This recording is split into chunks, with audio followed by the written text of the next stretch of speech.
Hi, Be Health Empowered family. Welcome back to another episode of Excuse Me, Doctor. My name is Dr. Melissa Clarke. Please call me Dr. Mel. Thank you so much for joining us. We are here every single week bringing you Excuse Me, Doctor for the sole purpose of making sure that you have the information to make wise health decisions for yourself, for your family, and even for your community. And of course, we're streaming on YouTube and also on Facebook. We're there to take your questions live. And if you're joining us for the first time, please remember to hit that red subscribe button on YouTube. And if you're on Facebook, please make sure to hit that like button. Really appreciate you for it. And also, remember, please put your questions and comments in the chat because there's going to be a point in time where we are going to just be pulling all that information that you put in there in and asking and answering, getting your questions answered. So now let us create an amazing week for ourselves with all the health topics we're going to cover and the fantastic guests that we're going to have tonight. But first, you know who I have to welcome to the studio, and that is Mr. Wayne Bruce. Come on in, Wayne. Howdy. Hey. How's everybody? You know I'm trying to handle stuff up here, Dr. Mel. Absolutely. I know. I mean, you are your amazing co-producer. You bringing us the word from the street. And so, we appreciate you. Thank you. Thank you. I'm still, pressing buttons over here. Everybody calm down. We're back from our vacation look. Yes. Did everybody enjoy that show? Yeah, well, right. I hope everybody did, but we are back with a new live show tonight. This is live, y'all. It's gonna be off the chain because it's talking about what we eat. So what do you think you are what you eat means to everybody when they hear it, Wayne? Well, some people are Chinese food, some people are Subway sandwiches, some people are pig feet and collard greens. True. This is true. Hopefully everybody is eating really, really well. So, Well, hopefully. And we're going to find out what the link is between what we eat, the health of our gut, and the bacteria in it called the microbiome, and how that is related to all kinds of health conditions. We have an incredible guest who's going to break that down for us I'm coming excited. up soon. So, yeah, share this episode. Share it right now. Everybody go share it. Go share the episode. Because anybody who has digestive issues, anybody who has any kind of health issue, from asthma to Alzheimer's, might learn something here. Right. Share it with those people that take a lot of antibiotics. Right. That might be important. I have to thank you because the first time I ever heard of the microbiome was from you. You were getting some yogurt and you started talking about the microbiome. And I was like, for real? What is that? Right. Well, we're going to hear about it. We're going to hear about it tonight. So stay tuned. Okay. Well, before we do, we always got to go to the news, what's happening in the world of medicine and health.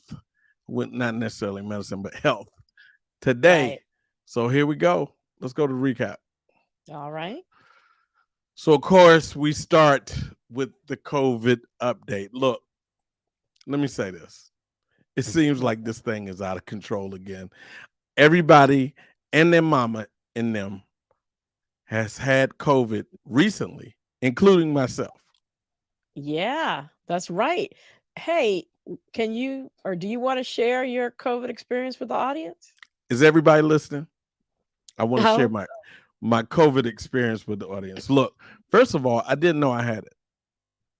And just so happened to be the plus one with my wife when she went to get a test. And I was the plus one. So I said, what the heck? Let me get tested. And it popped up. Before I got home, it was a text on my phone saying you had a telehealth visit. And then I turned to my wife and she was like, you got COVID. I was like, no, it just says I have a telehealth visit. She was like, yeah, that means you have COVID.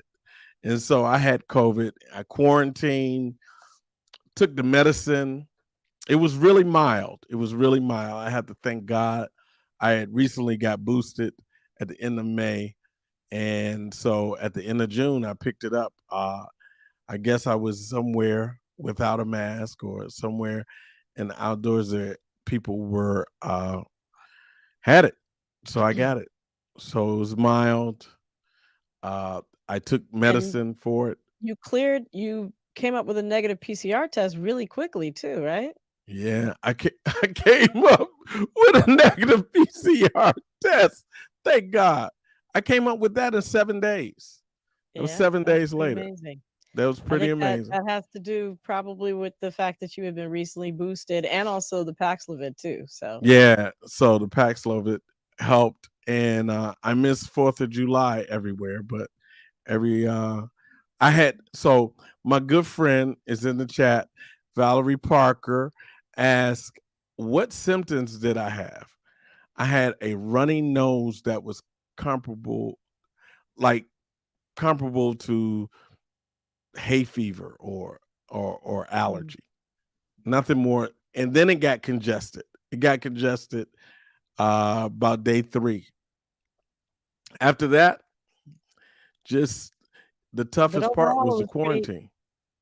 right. Overall it's pretty mild. And I think your experience is on par with people who have had their first and second booster.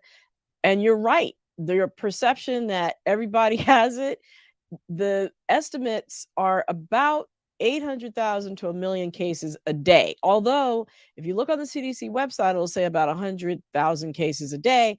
But for every one case diagnosed, it's thought that to 10 cases are going undiagnosed because of home testing. They're not being reported. Right. Um, and this BA.5 is like 6 times more infectious than the original coronavirus. So Wow. I heard you say, maybe it's because you had a mask or didn't have a mask, but it could be that you were just around somebody for a long time Mhm. who, even if you had your mask on, they didn't have their mask on that may have caused, that infection. So there's a total disconnect out in the streets from the fact that this thing is so infectious because nobody's wearing masks, it seems. Wow. They're And saying we're having about 100. Was it 100,000 cases a day? yeah, yeah, but we're missing 7 to 10 of the cases for everyone diagnosed. So that's why I said it's closer to almost a million cases a day, more than likely. So, and then hospitalizations are going up in the Mhm. face of nursing and pharmacist shortages. Mhm. Um, and the fraction of patients needing intensive care is up by about 23%. Although the good news is deaths are still holding at around 300 to 400 a day. That's way too many, but it's way far better than it was before. Wow. Well, look, I'm glad we're into that. I've heard about something about B 2.75.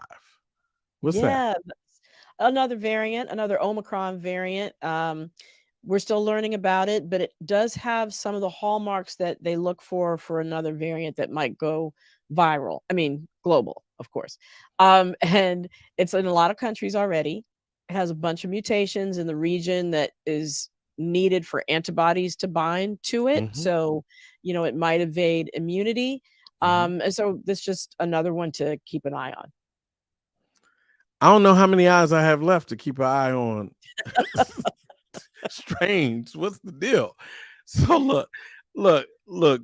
Just when you thought it was safe to go back outside, somebody let their drunk monkey out with a machine gun, and now it's popping up all over the place. Well, Tell I me think about you're probably monkeypox. talking about yeah, you're probably talking about monkeypox, and, it's probably not as bad as that analogy that you just made, but it is a viral illness. It can be transmitted from person to person through direct contact with bodily fluids that come out of the sores that happen when you get monkeypox. Um, It's spread during intimate contact or by with a person or by touching items like fabrics that an infected person might have used. You start off feeling achy and feverish, but then sores pop up on the body. And so far, it looks like 99% of the cases have been in men who have sex with men. And in these cases, they're seeing sores first on their genitalia and around their anus area. Mhm. The good news is there have been no fatalities in the United States thus far, and that vaccines are here. So, right now, they're being reserved for those at highest risk, men who've had multiple male sexual partners in areas where monkeypox is spreading quickly, like New York, San Francisco, DC, LA, and other major cities. Um, Things you can do to protect yourself: Mhm. avoid close skin to skin contact, including intimate contact with somebody who has the monkeypox lesions or sores on their body. Wow. So monkeypox is not a sexually transmitted disease. Is it Well, considered a sexually transmitted disease? it's not strictly sexually transmitted, so that's why it's not labeled Okay. sexually transmitted. But right now, it does appear that it's spreading mainly through intimate contact. Because Okay. yeah, I just what somebody in the chat asked that, and that was a young man, Kevin Coop type, KC Coop type. I'm sorry. I know who that is, but I won't okay. disclose who that is. So yeah, so everybody gets scared when you start talking about genitalia and all that. So people get scared. Sure. So look, Well, yeah. everybody's just praying that we come out of that, come out of this really without the rampant deaths of other things that we've had recently, And other so illnesses. far, there have only been a few cases, Hmm. and as I mentioned, no fatalities to date. Oh, So fantastic, yeah. fantastic. So yeah, so look, speaking of prayer and praying, a very popular celebrity pastor has been sick and had a pulmonary embolism. Yes. So we're wondering what's going on with. Hopefully, he will be better. Uh, he's very popular, Pastor John Gray. And so, can you just tell us about pulmonary embolisms? Well, yeah, and he is in critical condition right now, and so I know a lot of people are praying for his recovery.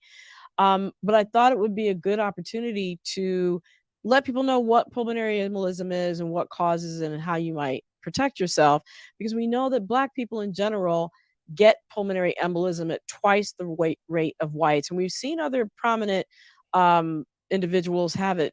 Celebrities like Chris Bosh in the NBA, Serena Mhm. Williams, and of course Heavy D, who died of a pulmonary embolus. Right. So what is it? It's when blood clots form elsewhere in the body, usually in the legs, and Mhm. then that clot breaks off, travels through your blood vessels, and gets lodged in the blood vessels in your lungs, and it causes poor blood flow in the lungs, and so therefore you get starved of oxygen. Essentially, it's more common in people who are overweight, those who are pregnant, like Serena Williams, or those people who sit without moving for long periods of time, such as if you've been traveling either by car or plane, if you've had injury or surgery, and also in people who have a family history. Those people are at higher risk too. So, things to watch out for: if you have swelling in one leg and not the other, if you get sudden chest pain, new difficulty breathing, or dizziness, those are things to watch out for. And the way to avoid it: if you're going on a long trip, make sure you get up and move frequently. So, no more than 2 hours at a time. If you work at a desk, get up and move every hour or two. Move, stretch, walk around for a few minutes, and stay hydrated. Very important.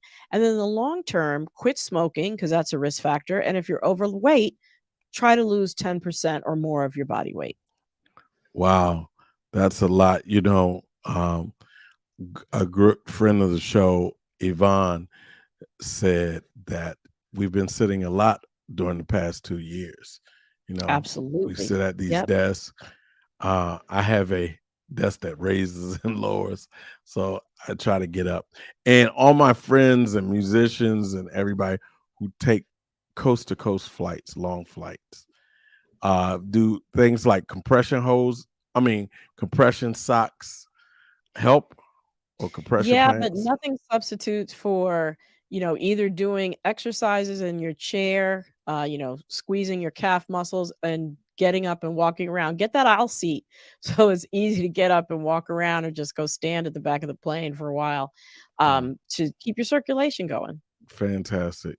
So look, there is joy that comes in the morning because the United States has adopted a new crisis call number for people with mental health crisis, and that's Yep. 988. Tell us about it. 988, y'all. It's a hotline for those who have mental health questions and crises. It went live just this past weekend. It's just in time because we are Mhm. having really a mental health crisis in this country. It's made Right. worse by the pandemic. Suicide is now the second leading cause of death for 10 to 14-year-olds and Sheesh. 25 to 34-year-olds. It's sad.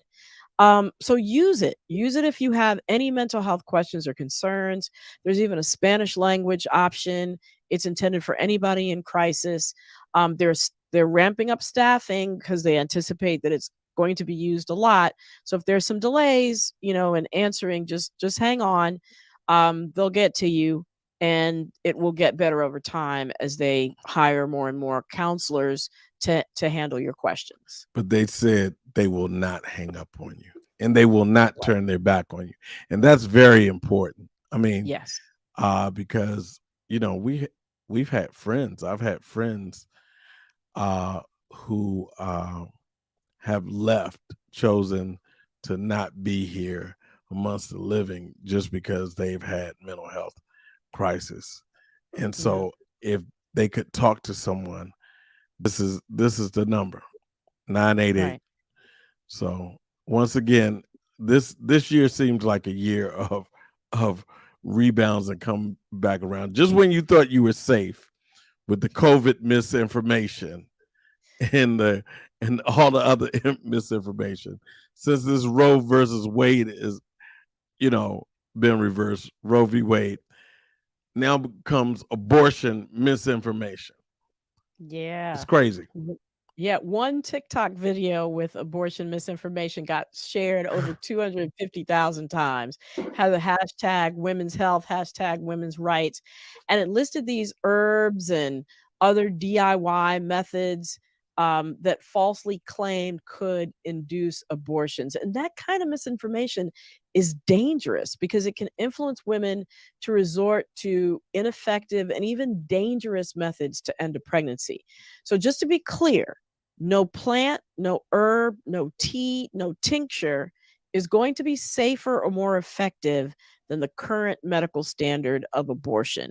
The other thing that this misinformation does, it leads people to believe that abortions cannot be obtained legally, and that's not the case.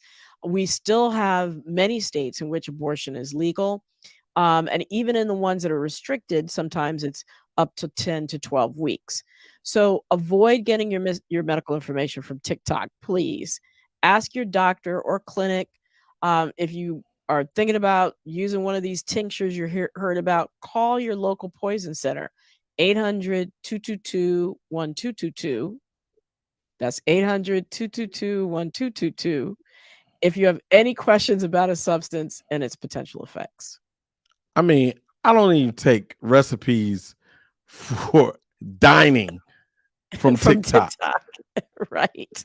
What? Yeah. What are you 250,000 times it was thinking? shared, though. What are you Yeah, thinking?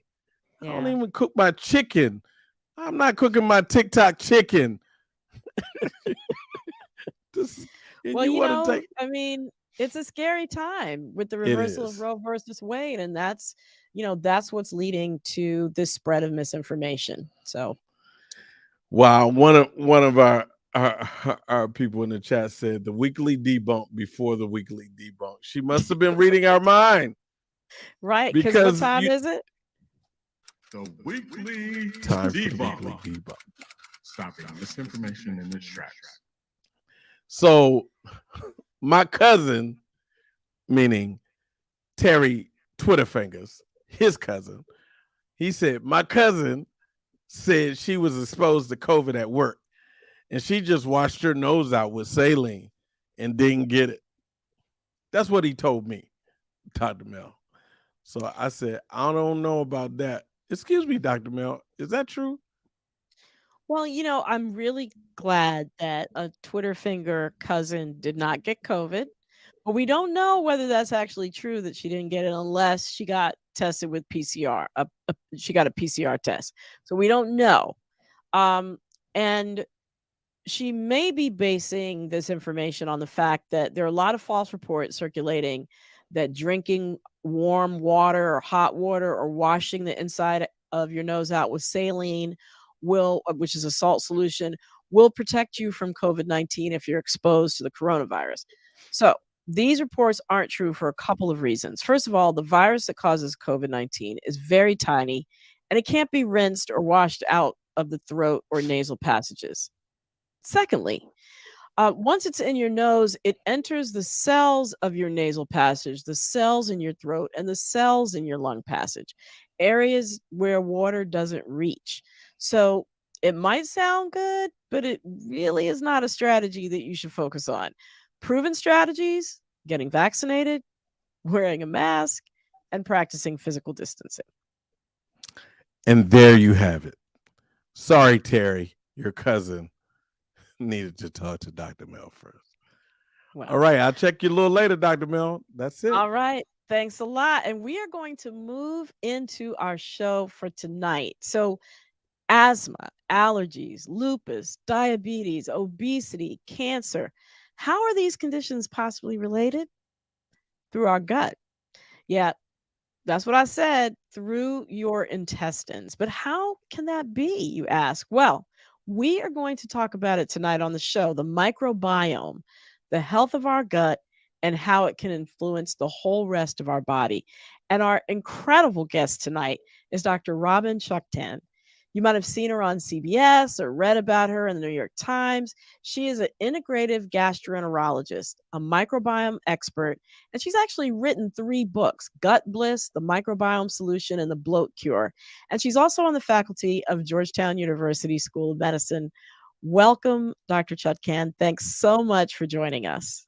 Thanks so much for having me, Dr. Mel. And that was a fascinating wrap up. I was sitting here going, oh, that's so interesting. Well, we try to take those topics that are relevant to our audience and, just put them out there, just like this topic tonight about the microbiome. And, people I know are already leaving questions in the chat. So let's jump right in. First of all, what is the microbiome and why are we hearing so much about it these days?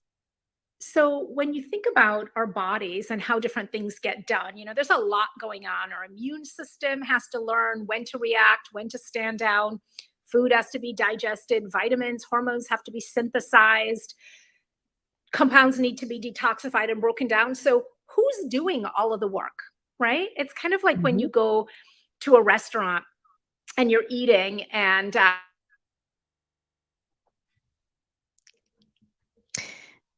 Yeah.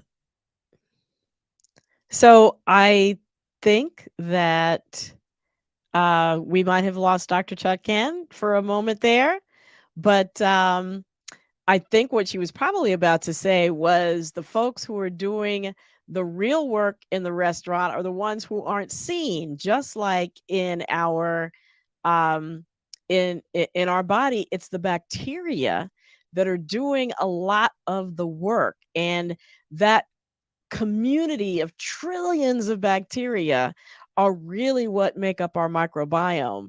I think she's going to probably be coming back soon to elaborate on that, and I hope I got her her analogy right. But you know, we talk a Dr. lot about. Mel, I'm back. All right, fantastic. I tried to take your analogy and run with it. I was saying that it might be, there you go, that you were probably about to say the people in the kitchen cooking are the ones that aren't Yes. seen and are ones doing all the work. So, yeah, please pick up there. I don't know if I apologize with this technical stuff. My internet connection is normally, I'm on my phone hotspot now. These are the new times we live in with these technology issues, but I hope, can you hear Yeah. me? I can hear you loud and Am I clear. still with you? You are still with Okay, us. fantastic. Thank you for completing. What I was about to say is that you can think of the body, we're like a hive, and the microbes are worker bees. So they're the ones who are doing all the work. They are digesting the food, they're synthesizing the hormones, they're training their immune system, they're even deciding which genes get activated, which genes Wow. get turned on and off. So our microbiome really informs everything about our health. And we are really only as healthy as our microbes. And when I say the microbiome, I refer to literally the trillions of organisms that live in and on our body, not just bacteria, but also virus, one cell organisms called parasites, all part of this incredible ecosystem that's working really to keep us healthy and alive, to keep us kicking. Wow. So you mentioned that the microbiome turns on, or these organisms, parasites, protozoa, fungus, bacteria that all live in us and is doing all this work, that they're really important. But what's more important, the microbiome, this collection, or our genes in terms of determining our health? That's such a great question, Dr. Mel. And it really is a microbiome. So it turns out, first of all, that your microbiome is a more unique identifier of you than your own DNA because it reflects everything about you, where you've lived, what you've eaten, medications you've taken, stressful experiences, and it's changing all the time. Now, genes Mm. change too. Genes are not completely static. It's not, you get what you get and you don't get upset if you get dealt a bad genetic hand. We know that genes can be turned on and off. And as I said, it's the microbes that really are intimately involved in that decision. But what we've seen for multiple diseases that we think of as genetic diseases, for example, a set of diseases are my inflammatory bowel disease, Crohn's disease, and ulcerative colitis. There is a strong genetic component to these diseases, but it turns out the environmental influences, namely diet, exposure to different infections, whether you used antibiotics, all the things that your microbiome are really a stronger indicator of whether somebody's going to develop these diseases. That turns out to be like coronary artery disease. So, when people think of these things, they say, well, it's genetic. It's often because families live similarly, right? In this Right. nature versus Yes. nurture idea. Right. So if you come from a family where people eat a lot of meat, they don't exercise much, they smoke, you're going to have a medical profile, but not because you've Right. inherited their genes, because you've inherited their habits, and those habits have informed what's going on in your microbiome. Wow, that is fascinating. Or, you live in the same environment, breathe the same air, drink the same water too. We had an episode about environmental racism and toxins in our air and what we breathe. That probably also influences it as well. Um, so we as a society have overall become cleaner over time. Um, so we take our showers daily, we use our antibacterial soap, we have our chlorinated water. That seems like it would be a good thing for our health, right? Well, it would be a good thing if microbes weren't essential for you to be healthy, but we have swung the pendulum way too far from this idea that germs can cause past year's germ theory, which is definitely the case. We see SARS-CoV-2 as a virus causing an illness, COVID. But what's important to remember in that equation is that these trillions of organisms are essential. They're not just a good idea, they are critical for having a balanced immune system and a healthy environment. And so if you're busy super sanitizing yourself and taking antibiotics, and not just antibiotics, but other things like acid blocking drugs, Steroids, hormonal therapy can change a microbiome. If you're eating food that's not nourishing gut bacteria, if you're using a lot of antibacterial products unnecessarily, even a harsh soap, for example, on areas of the skin can remove really important populations. So we enter this era of super sanitization. And when you think about it, Dr. Mel, even our food, 80% of antibiotics that are sold in the US are used in the animal industry to feed the animals, to help fatten them. So even if you're a really judicious user of antibiotics, if you're consuming industrially raised meat, you are really consuming still a lot of antibiotics. So we are seeing this incredible rise in these diseases and autoimmune diseases and allergies in these infectious diseases as a result of the sort of overzealous use of products that are harmful to the microbiome. Right. And I think it is, if you look at your packaging closely, you can see that meat that is, say antibiotic free. So, with paying attention to what you buy and what you consume can go a long way. And, as an emergency physician, certainly I took care of a lot of patients that came in and, had a cold or clearly a viral illness, but were demanding antibiotics. And, it's really important to, as you said, keep in mind that every time you take a medicine, it has an effect on your body. So, how do you know that you have a messed up microbiome? Well, it's almost like the whole myth of Sisyphus, right? From the moment we're born, we're in decline. From the moment we're born, I mean, it's a depressing way to think about life, but from the moment we're born, we're heading towards the end.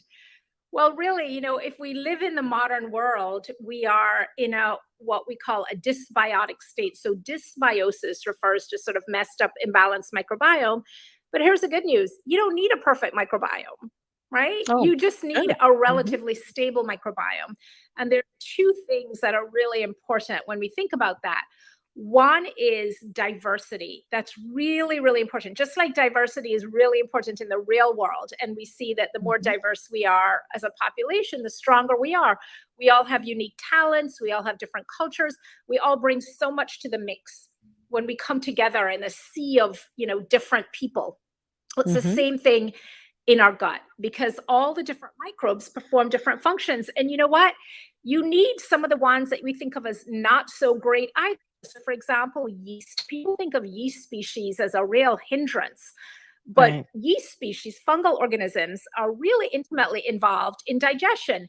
Now, when they become imbalanced, so for example, if you're a woman and you're given antibiotics and you have a history of a lot of antibiotics, you can develop a yeast infection. It's not really an infection, as you know, it's overgrowth, because the yeast are there but when you kill off a lot of the healthy bacteria, which as luck would have it are more fragile, now you get overgrowth of the yeast species, and now you have a problem. So the goal isn't let's eradicate all the yeast. If you did that, you'd also be creating imbalance. So when I talk to people about a balanced microbiome, I remind them that it's not about, going after a bad bug. It's really about creating balance and harmony so that all these species are working together. So the overall diversity is really important, and just the overall richness, the numbers of different bacteria. But we have about 2/3 of the species that are brothers and sisters, for example, in the tribe of hunting gatherers. So I think you're going in and out just a little bit, and maybe while we see about getting your audio back, I'm just going to throw in this one thing, which is you mentioned that we're born and as we from the moment we come in the world we start to go on decline. But it brought to mind something that I read about vaginal births actually enhancing your microbiome, because as you come down the vaginal canal, you actually pick up really important microorganisms that are important, right, for your well-being, that you don't necessarily get if you're delivered via cesarean section. So they're even from the very beginning, the choices that are made in regard to our health affect our microbiome. And so what are some of the things that we can be doing to improve our microbiome for our children and also as adults?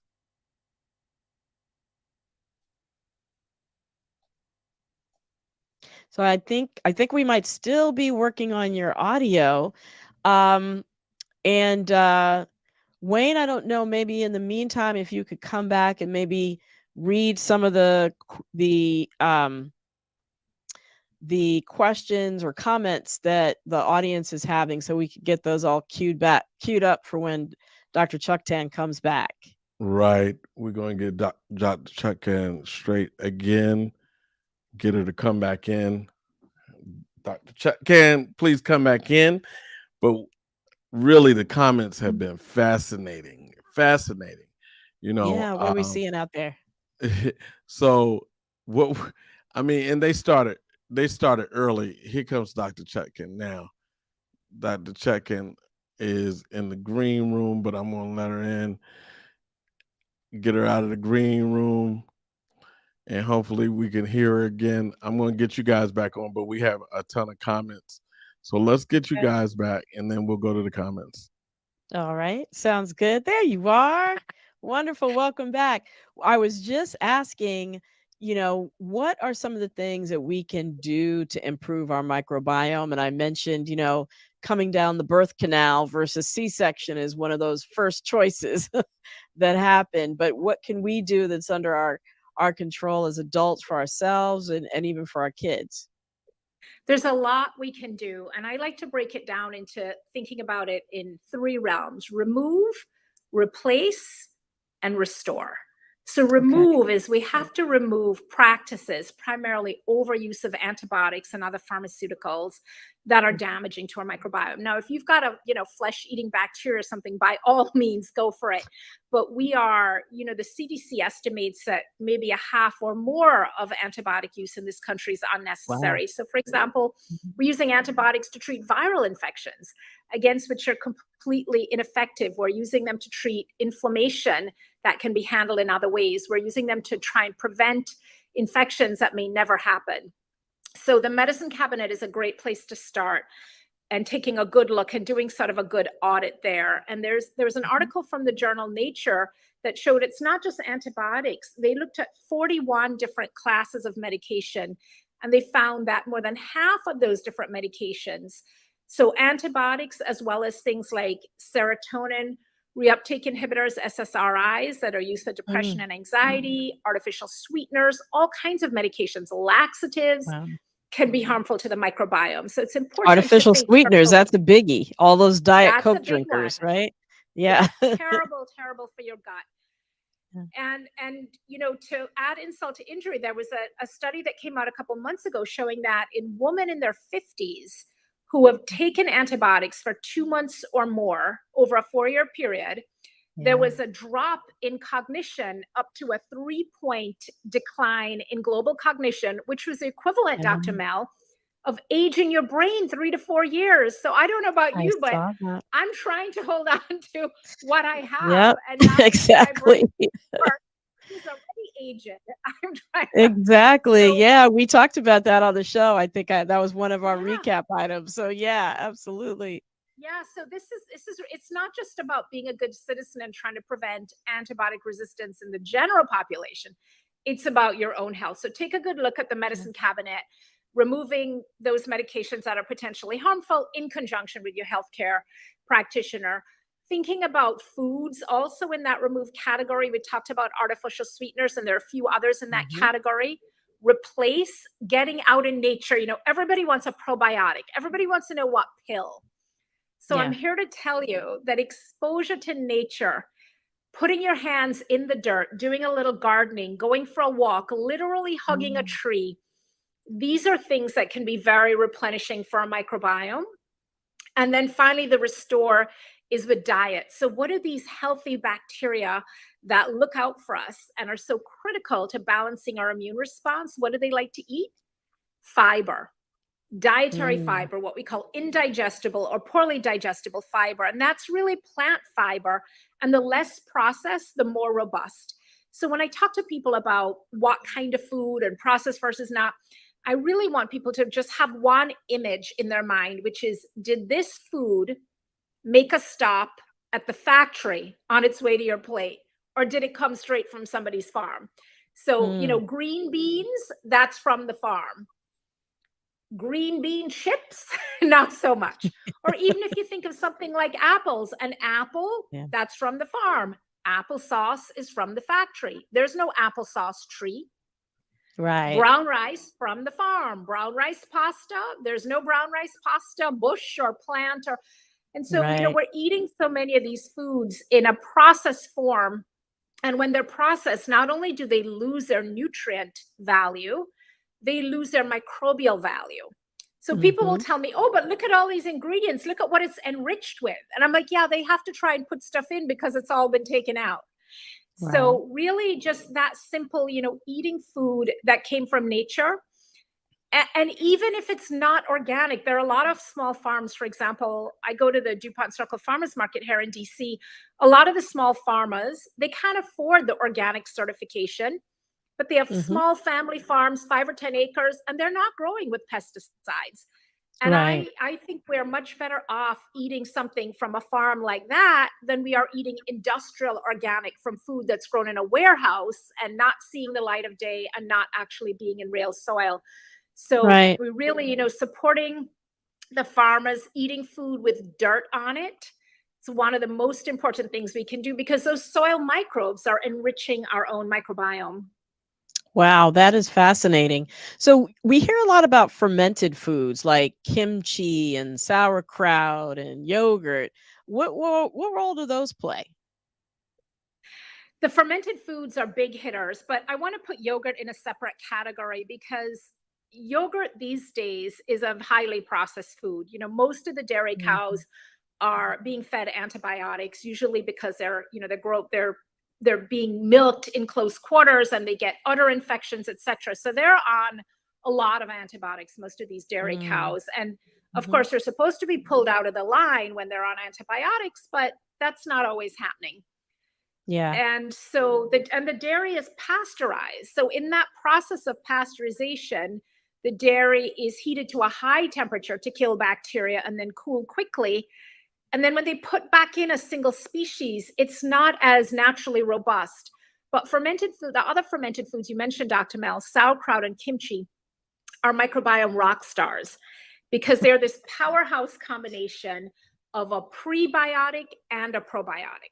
So a prebiotic is a food that the bacteria eat. So if we look at sauerkraut, for example, the cabbage, that's a perfect indigestible fibrous food. You all know you get gas when you eat it. Don't worry about the gas. It's feeding your good bacteria. It's gas for a good cause. So the fiber feeds the bacteria. And in the process of fermentation, you're also making tons of lactobacillus bacteria, one of the really important species in the gut. So you're getting the prebiotic fiber and the probiotic, the bacteria itself. And that's why those foods are so great. And what the studies have found is that these foods are introducing so many bacterial species into the gut and also encouraging the growth of the species that are already there. So it's always going to be a more successful strategy to change your diet and really cultivate the organisms that are already in your gut than to take a probiotic, which most of the time you're just pooing it out. It's most of the time you're not getting meaningful repopulation and colonization, and especially if you're not making those dietary changes. So it's like a little zoo inside you. You got to think, what am I feeding the zoo animals so that they can be healthy? Right. Now you mentioned rock stars, and speaking of rock stars, we have to bring back Wayne Bruce and the rock stars in our audience that are listening to us to get them into the conversation with our questions. But before we jump into the questions, I want to ask this one thing. What is the connection between a healthy microbiome and the health of the rest of our body? Some of those diseases that I named in the intro. Yeah, so I want to talk about it in relationship to the immune system, because we all should be thinking deeply about our immune systems right about now as we prepare for what's coming. And what we want is something called a Goldilocks immune system, for just as an analogy from popular literature, right? We want an immune system that's not too active and not too underactive, just right. Mhm. When we eat indigestible plant fiber, it gets fermented by bacteria to something called short chain fatty acids. And those short chain fatty acids are very important for modulating that immune system. So an overactive immune system, you get things like autoimmune diseases. There are over 100 different autoimmune diseases. Chances are I have two. I have Raynaud's and eczema, even with my healthy microbiome. I mean, they're under good control. But these are common. So people have, diabetes, thyroid disease. These are all autoimmune diseases, and they're really common. So an overactive immune system, you get autoimmune diseases, you get allergies. When we were in school, no kids had allergies. Now, you're having somebody over, you gotta first thing email, what are the allergies? You gotta have your EpiPen at home. Wow. So the allergies, those are signs of an overactive immune system. What happens with an underactive immune system? You get cancer and you get infection, because remember, the immune system is part of that surveillance system for the body to weed out those cancer cells. So if you have an underactive immune system, now those cancer cells are growing undetected. And the same thing for infection, bacterial, viral, fungal infections. So you don't want it too active where you're having allergic reactions, autoimmune disease. You don't want it underactive. Similarly, when it comes to viruses, if it's not active enough, you're not going to clear the virus. But if it's too active, you're going to end up with cytokine storm. As an ER doc, Dr. Mel, you know all about that. And you know that a lot of the people who have died so tragically in this pandemic, it's been actually the immune response to the virus, really not the virus itself per se, the overactive. So you don't want that overactive immune system. When I hear people talking about boost your immune system, no, you want balance. You don't want boosting. Yeah. Balance is the key to life. Yeah. So Wayne, thank you so much. What do we have out in the chat? Any questions? Well, there are thousands. Let me just get to a few lightning round questions. We've almost entered the lightning round here. Somebody in the chat says, I wonder if extra foul smelling stools are indicative of gut imbalance. Valerie Parker. Not necessarily, because remember that a lot of the foods that we want to feed the gut bacteria will give you foul smelling gas. So Brussels sprouts, cabbage, kale, beans, prunes. I eat a lot of those foods, and let me tell you, it's on with the gas. So the foul smelling gas on its own. Also, if you're lactose intolerant, you can have foul smelling gas. That doesn't mean that your microbiome is off. But if you are lactose intolerant, put down that dairy. Body's already telling you, I can't handle this. So you shouldn't be having dairy if you're lactose intolerant. So gas on its own is not indicative. And, there's been a lot of interest in microbiome testing, but the science isn't at the point where we can really give you a good prescriptive sense of what to do, other than my basic advice, which is to eat more vegetables. Right. Okay. That's always the key. And that brings us to our next question. Overall, do vegetarians and vegans have healthier gut microbiomes than meat eaters? They do. The ones who are actually eating vegetables. So, we do sometimes have some Pop-Tart and cereal eating vegetarians, but there's a bacteria, Wayne, it's my favorite bacteria in all the world, called F. prosnitzii. Stands for Fecalibacterium prosnitzii. And again, speaking of superstars, F. prosnitzii is protective against cardiometabolic diseases like diabetes, diabetes, obesity, hypertension, colon cancer. It's associated in a landmark study that was done in 2020. It's associated with a better prognosis from COVID if you have high levels of F. prosnitzii. And it's the most prevalent bacteria in plant eaters. And the cool thing is you don't have to be a vegan to get yourself a lot of F. prosnitzii. You just need to eat more vegetables. Wow. That's great. That's Good to fantastic. know. Good to know. That's fantastic. So I want to say this. We had questions. People sent us questions before you came on. And Yvonne Smith says, when do I do raw cook or fermented? when do I do raw, cook, or ferment? Cook or ferment? Mm-hmm. Such a great question, Yvonne. And you can do a combination of all. So, I mean, you don't want to cook the vegetables to death. You want the veggies to have a little spring in their step still, but a combination is great. So some raw, I'm a big fan of the green smoothie. So I will make a green smoothie in the morning. I'll put in raw kale, spinach, celery, a bunch of fruit, whatever I have, usually nectarines and kiwi around this time of year. Blend it all up with a little coconut water, throw in some parsley. But then steaming vegetables, sauteing them, that's also fine too. You might have more raw in a salad. And with the ferments, you don't have to have a ton. You don't have to have a big bowl of sauerkraut or kimchi. Think even of just like a tablespoon or two as a condiment, and that can go a really long way. So a nice variety is really great. Linda Hampton asks, is kombucha beneficial? Linda Hampton, I'm sorry to burst your bubble. Let me put it this way. It's better than soda, but it's not really a health food. Kind of in that yogurt category. Kombucha really doesn't have enough live bacteria in it to do much. I mean, I like to drink it because it's tasty. And when I feel, I'm tired of drinking water, I want something with a little flavor. Watch out for the caffeine, because most kombucha can pack a pretty hefty dose of caffeine. But the studies don't really bear out kombucha as making a big difference in the microbiome. There were some short-term studies. Justin Sonnenberg and his colleagues at Stanford did some studies with fermented foods, with kombucha, with dairy, and others have done some of that work. In the short term, you can see some changes, but in the long term, if you're really trying to make a difference in terms of disease prevention or disease improvement, if you already have disease, you've really got to do more than the kombucha. Oh, okay. you burst my bubble too, but I just like it for the taste when I'm tired of water. So we'll just stick with that. I tried it. I tried kombucha and realized that I was twitching because I was drinking so much of it, and I realized how much caffeine it had.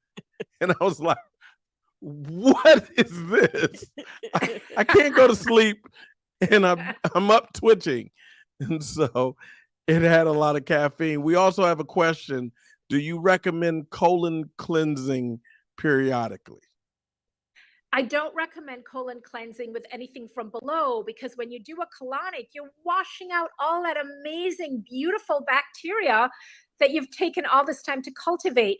But I do recommend, if you're somebody who tends to struggle with constipation, or you're feeling a bit full or bloated, or just you feel like you want a break, you want to sort of lighten your load, I think it's fine to do a little bit of a short fast. You could do a green smoothie cleanse for a few days. You could do green juices. You could lighten it up that way to give your GI tract a chance to empty.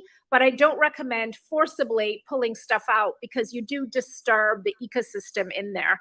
And the colon's not dirty. It doesn't need cleaning. It's like a self-cleaning oven. Every time you sit down on that throne, you were detoxing, you were cleaning that oven. Wow. Well, I think that's a good time to throw in a question about what is constipation? Right. Because a lot of people think, well, I go once a day, I'm good. Well, you guys missed out, because before we went live, Mr. Bruce treated us to a little song he was doing. As a little you ditty. all probably know, he's a talented musician. He treated us to a little constipation ditty. So maybe he'll take us out on that. Won't be happening, Dr. Chutkan. I'm sorry. You get no constipation tunes here. In the meantime, the textbook definition of constipation is fewer than 3 bowel movements a week. But I can tell you, Dr. Mel, and I know you know this, you can have a bowel movement every single day and still be constipated, because the new constipation, kind of like the new insomnia, people often don't have trouble falling asleep. They're tired, they fall asleep. The problem is they wake up and they can't get back to sleep. Well, the common form of constipation now is incomplete evacuation. So it's not that people aren't going, it's that the bowel movement isn't complete, and they can feel, wait a second, I still have stuff in there. It's not all coming out. And there are a variety of reasons that that's happening. Simple ones are just like dehydration. This is plumbing. If you're not flushing things out with enough thin liquids like water, your pipes are going to get clogged. So sometimes it's dehydration. It's inactivity. We're all sitting so much more than we used to. Right. And, if you're not moving, neither are your bowels. Those peristaltic waves require movement to stimulate them. Often it's because we're not eating enough fiber to bulk the stool and really move the products of digestion from north to south. Sometimes we're on medications. We're on things like calcium supplements or an iron supplement or certain antihypertensive medications, things that can constipate us. Some people are on pain medication. So there are all sorts of reasons. I love constipation because it's like medical detectives. I get to roll my sleeves up and I start excavating, and I'm like, okay, so tell me what you do when you get up in the morning. Not literally I go excavating, through the whole figuratively. thing. Figuratively Well, excavating, right? not literally. During my GI fellowship, I had to do my share of excavation, but fortunately, I'm high enough up on the totem pole where manual disinfection is not part of my daily or weekly or even annual work life anymore. But Right. I've done my fair share, and I'll tell you, it's as bad for the evacuator as it is for the It's for the evacuee. evacuee, So right? don't get to that point. Don't get to that point. Yeah, so we're seeing an epidemic of constipation, and this gets back also to the highly processed foods. And I'm really glad you mentioned it in conjunction with the microbiome, because a disordered, imbalanced microbiome can affect gut motility, and that can really slow things down. It can speed things up too, but most of the people who I see with dysbiosis have slow motility as a result of the gut bacteria being imbalanced. Right. Okay. I have We have one last one question. quick We lightning got round. one quick question, and this comes from Max Gregory Anderson. What are your thoughts on apple cider vinegar? Apple cider vinegar is pretty harmless, but it's also not something that's super useful, and except in a couple settings. If you've been on an acid blocker and a lot of the stomach acid has been removed from your stomach, while you're waiting for those levels to come back up, some people find it helpful. But in terms of it having any real curative properties in the GI tract, not so much. But Max, if you enjoy it, go for it. I sometimes rinse my hair with it. It's a good kind of scalp cleanser. So I like it for that, even though makes things a little bit smelly. So nothing wrong with a little apple cider vinegar, but doesn't have huge medicinal potential. So you said acid blocker, like what, Dr. Chutkan? That would be like the little purple pill, Nexium, Prilosec, omeprazole, the brand names Prilosec, Protonix, Nexium. Those drugs completely block stomach acid, and it turns out stomach acid is really important for maintaining that microbial balance. So long-term use of those drugs can be as bad as antibiotic use in causing imbalance in the microbiome. And you need stomach acid to digest food. So even though on those pills, you might feel great, like, oh, I can have a cheeseburger and, a double scotch at 11 o'clock at night and I don't have any heartburn. Not so much, because that heartburn is a really important way of your body giving you feedback saying, hold on a second. And it's really important for digesting the food. So we see a lot of issues with people taking those drugs long-term for years at a time. Wow. Well, Dr. Chutkan, you have been just a wealth of information. Thank you so much for joining us. And also those great audience questions. Y'all were a fantastic part of the show tonight. Our audience giving us those great questions. So I'm just going to wrap up, as I normally do, with reminding everybody that there's a special research study still going on at Howard University. They've asked me to invite everybody that listens to the show to participate in it. It's a COVID resilience research study. Participation is voluntary, but if you just fill out 2 surveys, that's it. You get compensated up to $100. So if you have any interest in it, please contact my assistant, Dana Harvey. Email her at danaharveyresearch@gmail.com. That's Dana, D-A-N-A, Harvey, H-A-R-V-E-Y, research@gmail.com. All right. So thank you again for joining us. And remember, we're going to be back next week. And until I see you, be wise, be well, and be health empowered. Thanks for joining.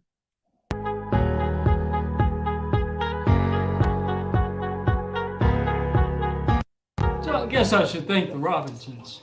They invited me. They still don't know. I hooked up with Dave 3 days ago. He'll start coughing tomorrow. And I bet in 10 days he'll be on a ventilator. Now, his wife, she's not vaccinated because she thinks it'll prevent her from being pregnant. But what they don't know is that I can decrease sperm count. Sorry, Dave. Good luck with that.